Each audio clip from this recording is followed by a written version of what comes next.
नमस्कार दोस्तों, स्वागत है आपका बानी क्लासेस में। आज हम सिल्वर वेडिंग का पार्ट 2 पढ़ने वाले हैं। पार्ट 1 में हमने पढ़ा था कि यशोधर बाबू किशन दा को अपना आदर्श मानते हैं, उन्हीं के नक्शे कदम पर चलते हैं। जैसी सोच वो रखते थे वैसी ही वो सोच वो भी रखते हैं। उससे आगे की कहानी में आज हम पढ़ रहे हैं। गांव का पुश्तैनी घर टूट फूट चुका है और उस पर इतने लोगों का हक है कि वहां जाकर बसना, मरम्मत की जिम्मेदारी ओढ़ना और बेकार के झगड़े मोल लेना होगा। इस बात को यशोधर जी अच्छी तरह समझते हैं। बच्चे बहस में जब ये तर्क दोहराते हैं तब उनसे कोई जवाब देते नहीं बनता। उन्होंने हमेशा यही कल्पना की थी और आज भी करते हैं कि उनका कोई लड़का रिटायर होने से पहले सरकारी नौकरी में आ जाएगा और क्वार्टर उनके परिवार के पास बना रह सकेगा। अब भी पत्नी द्वारा भविष्य का प्रश्न उठाए जाने पर यशोधर बाबू इस संभावना को रेखांकित कर देते हैं। जब पत्नी कहती है, अगर ऐसा नहीं हुआ तो आदमी को तो हर तरह से सोचना चाहिए, तब यशोधर बाबू टिप्पणी करते हैं कि सब तरह से सोचने वाले हमारी बिरादरी में नहीं होते हैं, उसमें तो एक ही तरह से सोचने वाले होते हैं। कहते हैं और कहकर लगभग नकली सी हंसी हंसते हैं। जितना ही इस लोक की जिंदगी यशोधर बाबू को यह नकली हंसी हंसने के लिए बाध्य कर रही है, उतना ही वह परलोक के बारे में उत्साही होने का यत्न कर रहे हैं। तो उन्होंने बिड़ला मंदिर की ओर तेज कदम बढ़ाए, लक्ष्मी नारायण के आगे हाथ जोड़े, असीक का फूल चुटिया में खोसा और पीछे से उस प्रांगण में जा पहुँचे जहाँ एक महात्मा जी गीता पर प्रवचन कर रहे थे। अफसोस, आज प्रवचन सुनने में यशोधर जी का मन खास लगा नहीं। सच तो यह है कि वह भीतर से बहुत ज़्यादा धार्मिक अथवा कर्मकांडी है ही नहीं। हाँ, इस संबंध में अपने मर्यादा पुरुष किशनदा द्वारा स्थापित मानक हमेशा उनके सामने रहे हैं। जैसे जैसे उम्र ढल रही है वैसे वैसे वह भी किशनदा की तरह रोज मंदिर जाने, संध्या पूजा करने और गीता प्रेस गोरखपुर की किताबें पढ़ने का यत्न करने लगे हैं। अगर कभी उनका मन शिकायत करता है कि इस सब में लग नहीं पा रहा हूँ, तब उससे कहते हैं, भाई लगना चाहिए। अब तो मोह माया के साथ साथ भगवत भजन को भी कुछ स्थान देना होगा कि नहीं। नई पीढ़ी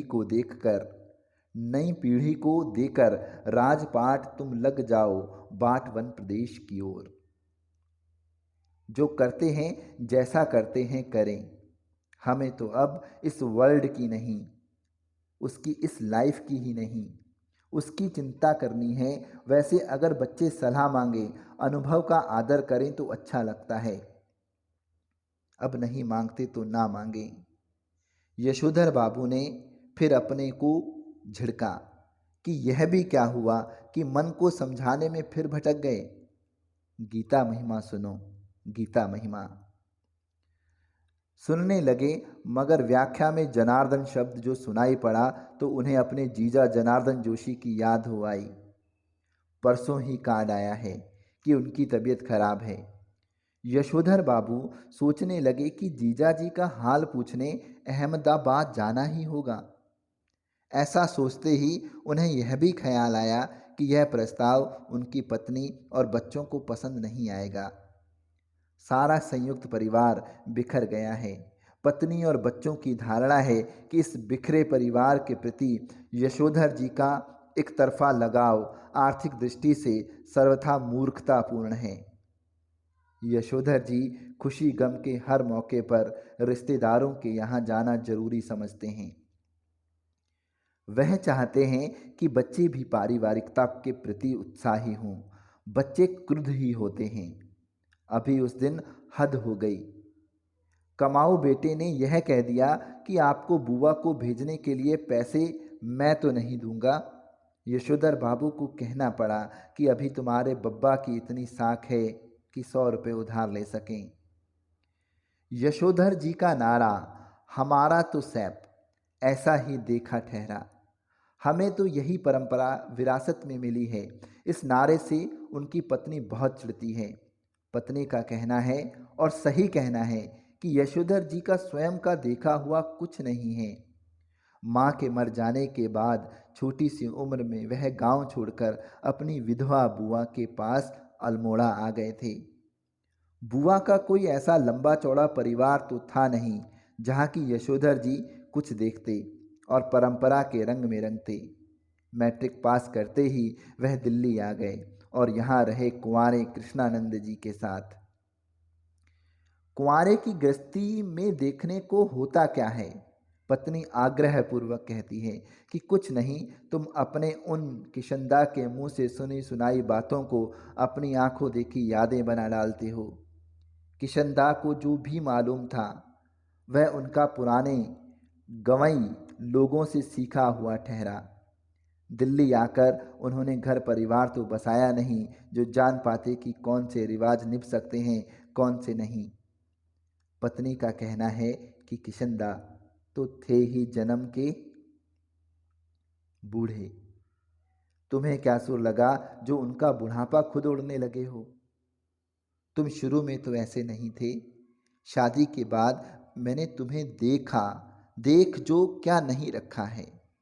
हफ्ते में 2-2 सिनेमा देखते थे, गजल गाते थे, गजल गजल हुई और सहगल के गाने।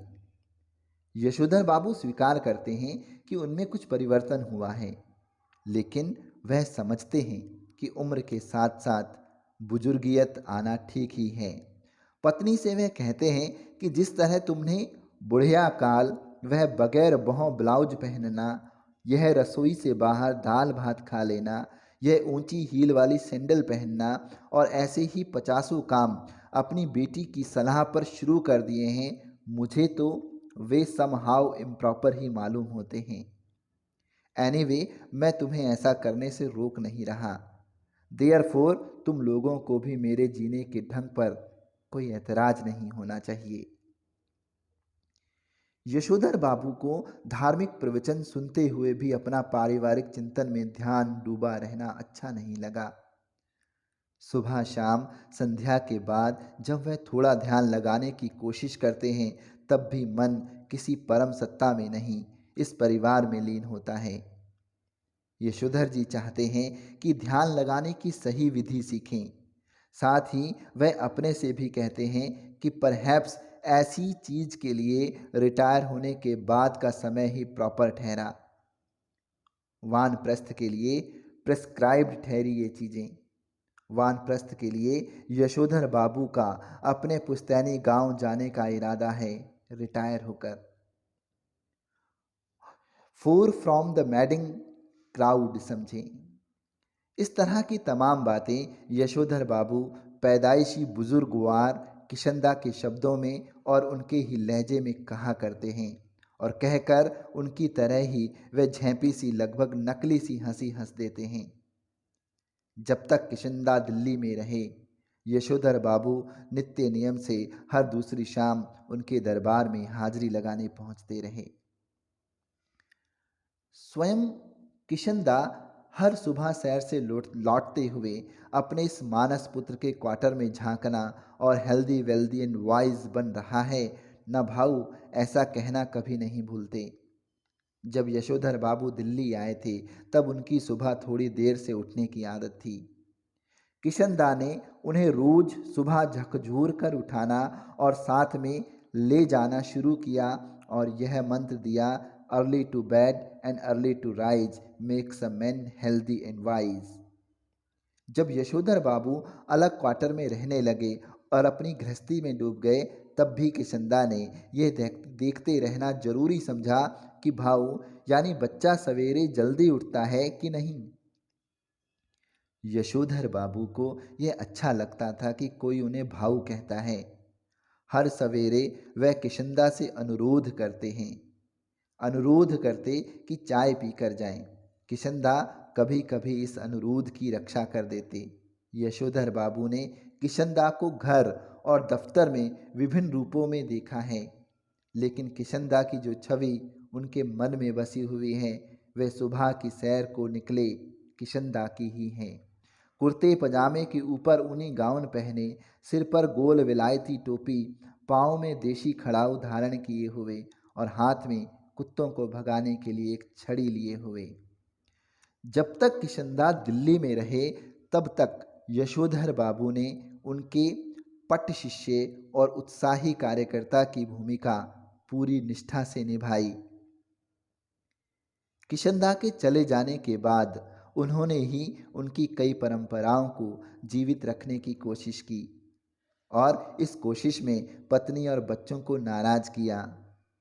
घर में होली गंवाना, जनेऊ पुनियों के दिन सब कुमाऊनियों को जनेऊ बदलने के लिए अपने घर आमंत्रित करना, रामलीला की तालीम के लिए क्वार्टर का एक कमरा दे देना, ये और ऐसे ही कई और कमाम यशोधर बाबू ने किशनदा से विरासत में लिए थे।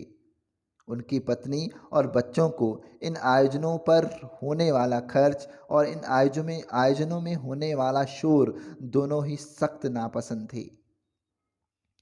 बदतर यही कि इन आयोजनों के लिए समाज में भी कोई खास उत्साह रह नहीं गया है।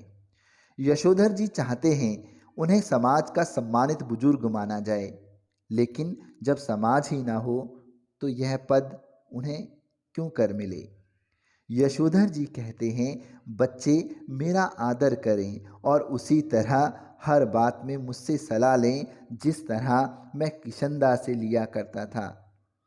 यशोधर बाबू डेमोक्रेट बाबू हैं और हरगिज दुराग्रह नहीं करना चाहते कि बच्चे उनके कहे को पत्थर की लकीर समझें।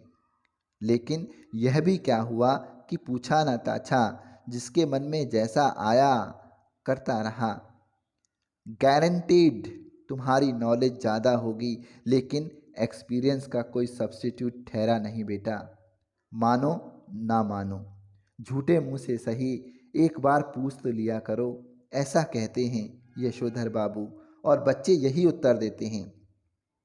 बब्बा आप तो हद करते हैं, जो बात आप जानते ही नहीं आपसे क्यों पूछें। प्रवचन सुनने के बाद यशोधर बाबू सब्जी मंडी गए।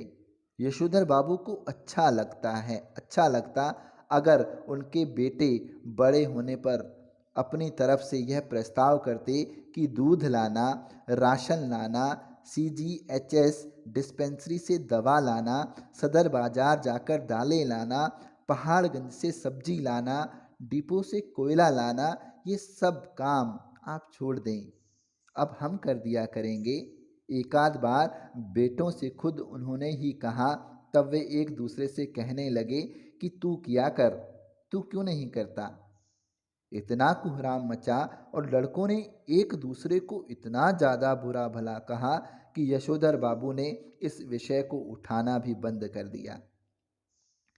जब से बेटा विज्ञापन कंपनी में बड़ी नौकरी पर गया है, तब से बच्चों का इस प्रसंग में एक ही वक्तव्य है, बब्बा हमारी समझ में नहीं आता कि इन कामों के लिए आप एक नौकर क्यों नहीं रख लेते, ईज़ा को भी आराम हो जाएगा। कमाऊ बेटा नमक छिड़कते हुए यह भी कहता है कि नौकर की तनख्वाह मैं दे दूंगा। यशोधर बाबू को यही समहाउ इम्प्रॉपर मालूम होता है कि उनका बेटा अपना वेतन उनके हाथ में नहीं रखे। यह सही है कि वेतन स्वयं के बेटे के अपने हाथ में नहीं आता, अकाउंट ट्रांसफ़र द्वारा बैंक में जाता है, लेकिन क्या बेटा बाप के साथ ज्वाइंट अकाउंट नहीं खोल सकता था।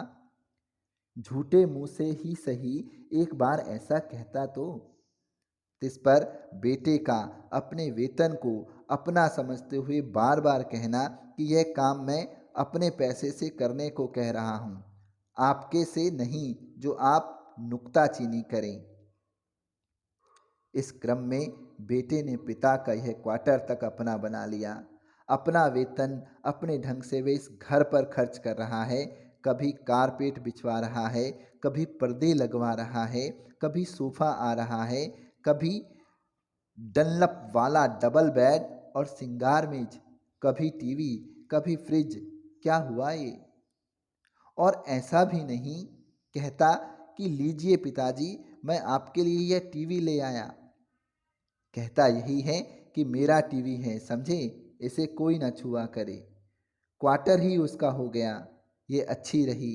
अब इनका एक नौकर भी रखो घर में। इनका नौकर होगा तो इनके लिए ही होगा, हमारे लिए तो क्या होगा, ऐसा समझाते हैं यशोधर बाबू घरवाली को। काम सब अपने हाथ से ठीक ही होते हैं। नौकरों को सौंपा कारोबार चौपट हुआ, कहते हैं यशोधर बाबू। पत्नी सुनती है मगर नहीं सुनती, पर सुनकर अब चिढ़ती भी नहीं। सब्जी का झूला लेकर यशोधर बाबू खुदी हुई सड़कों और टूटे हुए क्वार्टरों के मलबे से पटे हुए लानों को पार करके स्क्वायर के उस कोने में पहुंचे जिसमें 3 क्वार्टर अब भी साबुत खड़े हुए थे। उन 3 में से कुल एक को अब तक एक सिलसिला आबाद किए हुए है। बाहर बदरंग तख्ती में उसका नाम लिखा है, वाईडी पंत। इस क्वार्टर के पास पहुंचकर वाईडी पंत को पहले धोखा हुआ कि इसकी किसी गलत जगह आ गए हैं। क्वार्टर के बाहर एक कार थी, कुछ स्कूटर, मोटरसाइकिल, बहुत से लोग विदा ले रहे थे। बाहर बरामदे में रंगीन कागज की झालरें, गुब्बारे लटके हुए थे और रंग बिरंगी रोशनियां जली हुई थी। फिर उन्हें अपना बड़ा बेटा भूषण पहचान में आया, जिससे कार में बैठा हुआ कोई साहब हाथ मिला रहा था, कह रहा था, give my warm regards to your father. Yashodhar Babu ठिठक गए। उन्होंने अपने से पूछा, क्यों? आज मेरे क्वार्टर में यह क्या हो रहा होगा?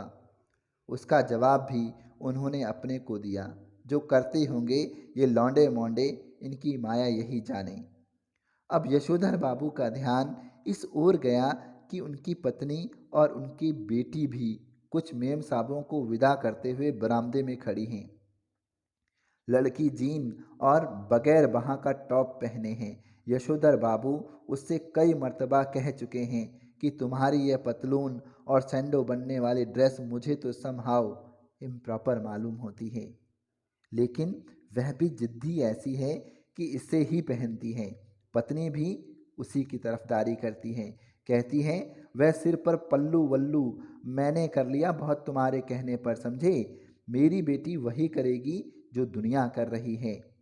पुत्री का पक्ष लेने वाली यह पत्नी इस समय ओठों पर लाली और बालों पर खिजाब लगाए हुए थी, जबकि ये दोनों ही चीज़ें आप कुछ भी कहिए यशोधर बाबू को समहाउ इम्प्रॉपर ही मालूम होती हैं। आधुनिक किस्म के अजनबी लोगों की भीड़ देखकर यशोधर बाबू अंधेरे में ही दुबके रहे। उनके बच्चों के लिए शिकायत है कि बब्बा तो एलडीसी टाइपों से ही मिक्स करते हैं। जब कार वाले लोग चले गए तब यशोधर बाबू ने अपने क्वार्टर में कदम रखने का साहस जुटाया। भीतर अब भी पार्टी चल रही थी। उनके पुत्र पुत्रियों के नए मित्र, उनके कुछ रिश्तेदार जमे हुए थे। उनके बड़े बेटे ने झिड़की सी सुनाई, बब्बा आप भी हद करते हैं। सिल्वर वेडिंग के दिन 8:30 बजे घर पहुंचे हैं।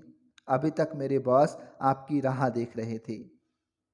हम लोगों के यहाँ सिल्वर वेडिंग कब से होने लगी?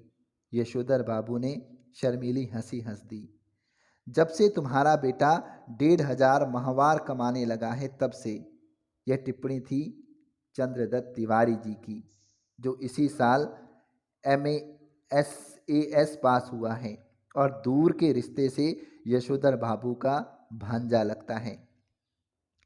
यशोधर बाबू को अपने बेटों के से तमाम तरह की शिकायतें हैं, लेकिन कुल मिलाकर उन्हें यह अच्छा लगता है कि लोग बाग उन्हें ईर्ष्या का पात्र समझते हैं। भले ही उन्हें भूषण का गैर सरकारी नौकरी करना समझ में ना आता हो, तथापि यह बखूबी समझते हैं कि इतनी छोटी उम्र में 1,500 माहवार प्लस कन्वेंस अलाउंस एंड तुम्हारा अदर पर्क्स पा जाना कोई मामूली बात नहीं है। इस तरह भले ही यशोधर बाबू ने बेटों की खरीदी हुई है हर नई चीज के संदर्भ में यही टिप्पणी की हो कि ये क्या हुई, समहाउ मेरी तो समझ में आता नहीं, इसकी क्या जरूरत थी। तथापि उन्हें कहीं इस बात से थोड़ी खुशी भी होती है कि इस चीज के आ जाने से उन्हें नए दौर के निश्चय ही गलत मानकों के अनुसार बड़ा आदमी मान लिया जा रहा है। मिसाल के लिए जब बेटों ने गैस का चूल्हा जुटाया तब यशोधर बाबू ने उसका विरोध किया और आज भी वह यही कहते हैं कि इस पर बनी रोटी मुझे तो समहाव रोटी जैसी लगती नहीं। तथापि वह जानते हैं गैस ना होने पर वह इस नगर में चपरासी श्रेणी के मान लिए जाते। इस तरह फ्रिज के संदर्भ में आज भी यशोधर बाबू यही कहते हैं कि मेरी समझ में आज तक यह नहीं आया कि इसका फायदा क्या है। बासी खाना खाना अच्छी आदत नहीं ठहरी और ये ठहरा इसी काम का कि सुबह बना के रख दिया और शाम को खाया। इसमें रखा हुआ पानी भी मेरे मन तो आता नहीं, गला पकड़ लेता है। कहते हैं मगर इस बात से संतुष्ट होते हैं कि घर आए साधारण हैसियत वाले मेहमान इस फ्रिज का पानी पीकर अपने को धन्य अनुभव करते हैं। अपनी सिल्वर वेडिंग की यह भव्य पार्टी भी यशोधर बाबू को समहाउ इम्प्रॉपर ही लगी। तथापि उन्हें इस बात से संतोष हुआ कि जिस अनाथ यशोधर के जन्मदिन पर कभी लड्डू नहीं आए, जिसने अपना विवाह भी कोऑपरेटिव से 2-4 हजार कर्जा निकाल कर किया बगैर किसी खास धूमधाम के, उसके विवाह की 25वीं वर्षगांठ पर केक, 4 तरह की मिठाई, 4 तरह की नमकीन, फल, कोल्ड ड्रिंक्स, चाय सब कुछ मौजूद है। गिरीश बोला, मुझे आज सुबह बैठे बैठे याद आया कि आपकी शादी 6 फरवरी सन 47 को हुई थी और इस हिसाब से आज उसे 25 साल पूरे हो गए हैं। मैंने आपके दफ्तर फ़ोन किया लेकिन शायद आपका फ़ोन खराब था, तब मैंने भूषण को फ़ोन किया। भूषण ने कहा शाम को आ जाइए, पार्टी करते हैं, मैं अपने बॉस को भी बुला लूँगा इसी बहाने। गिरीश यशोधर बाबू की पत्नी का चचेरा भाई है, बड़ी कंपनी में मार्केटिंग मैनेजर है और इसकी सहायता से ही यशोधर बाबू के बेटे को अपना यह संपन्न साला समहाउ भयंकर ओछाट यानी ओछेपन का धनी मालूम होता है। उन्हें लगता है कि इसी ने भूषण को बिगाड़ दिया है। कभी कहते हैं ऐसा तो पत्नी बरस पड़ती है, जिंदगी बना दी तुम्हारे सेकंड क्लास बीए बेटे की, कहते हो बिगाड़ दिया। भूषण ने अपने मित्रों सहयोगियों का यशोधर बाबू से परिचय कराना शुरू किया। उनकी many happy returns of the day का थैंक यू कहकर जवाब देते हुए जिन लोगों का नाम पहले बता दिया गया हो उनकी ओर वाईडी पंत, होम मिनिस्ट्री, भूषण्स फादर कहकर स्वयं हाथ बढ़ाते हुए यशोधर बाबू ने हर चंद यह जताने की कोशिश की कि भले ही वह संस्कारी कुमाऊनी है तथापि विलायती रीति रिवाज से भी भली भांति परिचित हैं।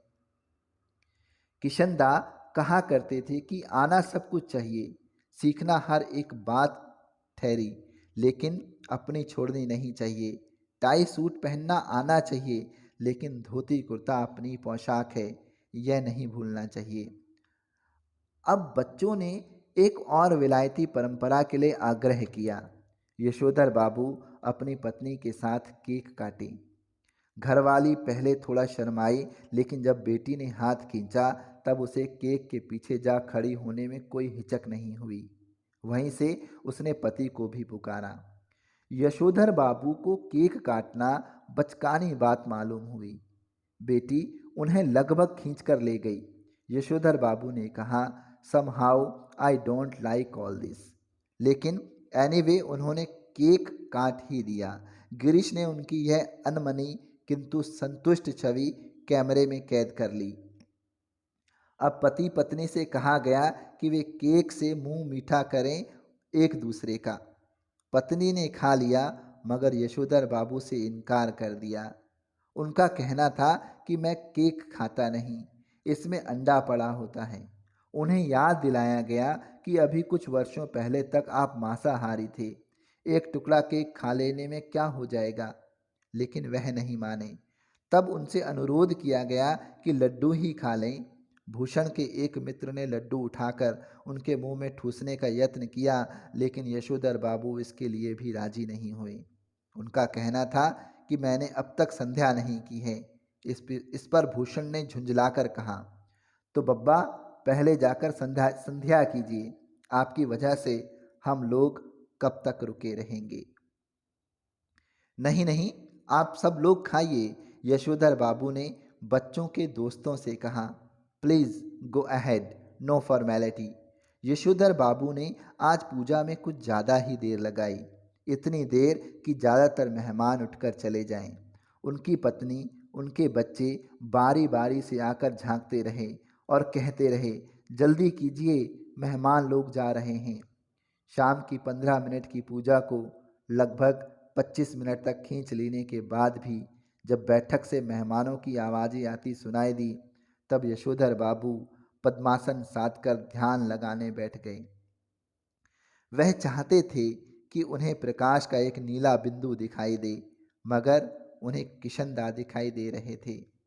यशोधर बाबू किशनदा से पूछ रहे थे, जो हुआ होगा से आप कैसे मर गए? किशनदा कह रहे थे कि भाऊ सभी जन इसी जो हुआ होगा से मरते हैं। गृहस्थ हो, ब्रह्मचारी हो, अमीर हो, गरीब हो, मरते जो हुआ होगा से ही हैं। हाँ हाँ, शुरू में और आखिर में सब अकेले ही होते हैं। अपना कोई नहीं ठहरा दुनिया में, बस अपना नियम अपना हुआ। यशोधर बाबू ने पाजामा कुर्ते पर ऊनी ड्रेसिंग गाउन पहने, सिर पर गोल विलायती टोपी, पाँव में देशी खड़ाऊ और हाथ में डंडा धारण किए इस किशनदा से अकेलेपन के विषय में बहस करनी चाहिए। उनका विरोध करने के लिए नहीं, बल्कि बात कुछ और अच्छी तरह से समझने के लिए। हर रविवार किशनदा शाम को ठीक 4 बजे यशोधर बाबू के घर आया करते थे। उनके लिए गर्मा गर्म चाय बनवाई जाती थी। उनका कहना था कि जिससे फूंक मारकर ना पीना पड़े वह चाय कैसी।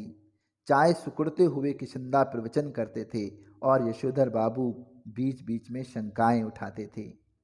यशोधर बाबू को लगता है कि किशनदा आज भी मेरा मार्गदर्शन कर सकेंगे और बता सकेंगे कि मेरे बीवी बच्चे जो कुछ भी कर रहे हैं उसके विषय में मेरा रवैया क्या होना चाहिए। लेकिन किशनदा तो वही अकेलेपन का खटराग अलापने पर आमदा से मालूम होते हैं। कैसी बीवी, कहाँ के बच्चे, यह सब माया ठहरी। और यह जो भूषण आज इतना उछल रहा है वह भी किसी दिन इतना ही अकेला और असहाय अनुभव करेगा जितना कि आज तू कर रहा है। यशोधर बाबू बात आगे बढ़ाते, लेकिन उनकी घरवाली उन्हें झिड़कते हुए आ पहुंची। क्या आज पूजा में ही बैठे रहोगे? यशोधर बाबू आसन से उठें और उन्होंने दबे स्वर में पूछा, मेहमान गए? पत्नी ने बताया, कुछ गए हैं, कुछ हैं। उन्होंने जानना चाहा कि कौन कौन हैं। आश्वस्त होने पर कि सभी रिश्तेदार ही हैं, वह उसी लाल गमछे में बैठक में चले गए जिसे पहनकर वह संध्या करने बैठे थे। ये गमछा पहनने की आदत भी उन्हें किशनदा से विरासत में मिली है और उनके बच्चे इसके सख्त खिलाफ हैं। Everybody gone, party over. Yashodhar Babu ने मुस्कुराकर अपनी बेटी से पूछा, अब गोया गमछा पहने रखा जा सकता है? उनकी बेटी झल्लाई, लोग चले गए, इसका मतलब यह थोड़ी है कि आप गमछा पहनकर बैठक में आ जाएं। बब्बा, यू आर द लिमिट। बेटी, हमें जिसमें सज आएगी वही करेंगे ना। तुम्हारी तरह जीन पहनकर हमें तो सज आती नहीं। यशोधर बाबू की दृष्टि मेज पर रखे कुछ पैकेटों पर पड़ी। बोले, ये कौन भूले जा रहा है? भूषण बोला, आपके लिए प्रेजेंट है, खोलिए ना। इस उम्र में क्या हो रहा है प्रेजेंट प्रेजेंट? तुम खोलो, तुम्हें इस्तेमाल करो, कहकर शर्मीली हंसी हंसे। भूषण सबसे बड़ा पैकेट उठाकर उसे खोलते हुए बोला, इसे तो ले लीजिए, यह मैं आपके लिए लाया हूँ, ऊनी ड्रेसिंग गाउन। आप सवेरे जब दूध लेने जाते हैं बब्बा, फटा पुलोवर पहन के चले जाते हैं, जो बहुत ही बुरा लगता है। आप इसे पहन के जाया कीजिए। बेटी पिता का पजामा कुर्ता उठा लाई कि इसे पहनकर गाउन पहने। थोड़ा सा नानुच करने के बाद यशोधर जी ने इस आग्रह की रक्षा की। गाउन का शैस कसते हुए उन्होंने कहा, अच्छा तो ये ठहरा ड्रेसिंग गाउन। उन्होंने कहा और उनकी आंखों की कोर में जरा सी नमी चमक गई। यह कहना मुश्किल है कि इस घड़ी में उन्हें यह बात चुभ गई कि उनका जो बेटा यह कह रहा है कि आप सवेरे ड्रेसिंग गाउन पहनकर दूध लेने जाया करें, वह यह नहीं कह रहा कि दूध में ला दिया करूँगा, या इस गाउन को पहनकर उनके अंगों में वह किशंदा उतर आया है जिसकी मौत जो हुआ होगा से हुई। इसी के साथ ये कहानी ख़त्म हुई। ये आम जीवन की कहानी है। ये हर उस इंसान की कहानी है जो बुढ़ापा देख रहे हैं या जो बुढ़ापे में आने की कगार पर हैं। अपने माता पिता के साथ ऐसा बर्ताव करें जो उनके हृदय को ठेस ना पहुंचाए, जो उनके लिए ऐसा दर्द पैदा ना करें जिसको वो अपने मौत के बाद भी लेकर जाएं। अपने माता पिता का ख्याल रखें। बूढ़े माता पिता की कपकपाती हुई उंगलियों को, हाथों को अपने हाथ में थामे रखें। उनकी इज्जत करें, सम्मान करें। उनको अपने साथ कंधे से कंधा मिलाकर चलने दें। उनसे कहिए, आप घबराइए मत, हम आपके साथ हैं। अगर आपको ये कहानी अच्छी लगी है तो आप इसको लाइक और कमेंट और सब्सक्राइब करना ना भूलें। Thank you and have a nice time.